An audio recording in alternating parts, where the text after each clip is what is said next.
তোমরা যারা রেগুলার আমাদের ভিডিও দেখো তোমরা সকলেই জানো যে আমি আমার বড় বউকে নিয়ে সবসময় বাজার সদাই করি। তো প্রতিদিনের মতো আজও সকালবেলা উঠে গেলাম বাজারে বড় বউকে নিয়ে, এবং ছোট বউ নাকি বড় বউয়ের কাছে একটা জিনিস আবদার করছে, সেটাও কিনবো। আর আমার খুব শাক খেতে ইচ্ছা করতেছিল, এই জন্য বড় বউকে বললাম যে একটু শাক সবজি নাও, কারণ আজকে আমাদের বাড়িতে গরুর গোশত রান্না হবে। তো বলতেছি ইদানিং গরুর গোশত খাইতে খাইতে আর ভাল লাগে না, তো একটু শাকও নিয়ে নাও, আমি একটু শাক দিয়ে ভাত খাবো না। আর এইখানে দেখতেছেন যে বাকুরখানি, এটা আমার ছোট বড় অনেক বেশি পছন্দ, মূলত এইটার জন্যই ভিডিওটা করা। তো এত বেশি পছন্দ করে আমার বড় বউকে অনেকদিন ধরে বলতেছে যে আমার জন্য একটু বাকুরখানি আনিস বাজারে গেলে, কিন্তু মনে থাকে না। তবে আজকে মনে করে নেওয়া হয়েছে, তো ও অনেক খুশি হবে।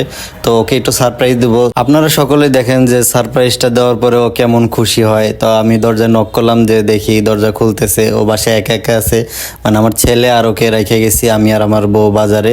তো বাজারে যাওয়ার পরে ও আসলো, আসার পরে ওকে বাকরখানিটা দিলাম, যে বলতেছে দেখো তো এটার ভিতরে কি। তো জানে না এটার ভিতরে কি, দেখার পরে দেখি কতটা খুশি হয়, আপনারাও দেখেন কি পরিমাণ খুশি হয়েছে। ও এই জিনিসটা অনেক বেশি পছন্দ করে।